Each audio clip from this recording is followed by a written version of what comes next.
A week that began with negotiators working towards a ceasefire to bring humanitarian aid into Gaza and get hostages out has come up dry, with Hamas leaders saying Israel needs to halt fighting for good.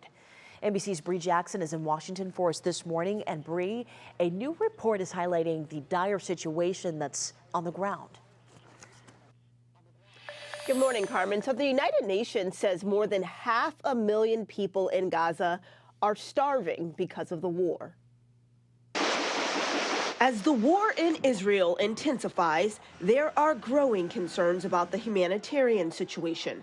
So many innocent people that have been displaced from their homes, families killed, many wounded, a lot of fear and uncertainty. White House officials are pressing Israel to shift to lower intensity operations and minimize civilian deaths.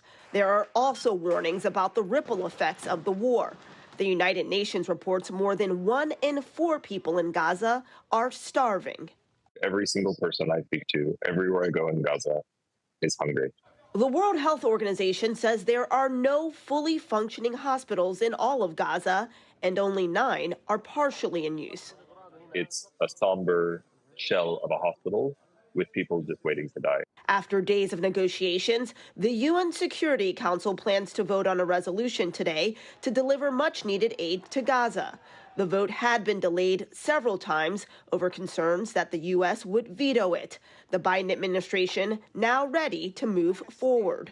It will support the priority that Egypt has in ensuring that we put a mechanism on the ground that will support humanitarian assistance, and we're ready to vote for it.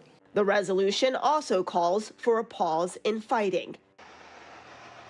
And the U.S. vetoed the resolution before because U.S. officials say it called for an unsustainable ceasefire that will only plant the seeds for the next war. Carmen?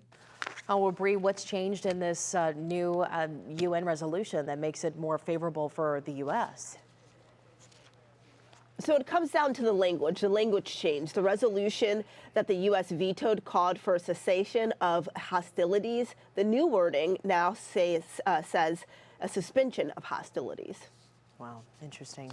Bree Jackson reporting live for us in the nation's capital. Bree, thank you so much.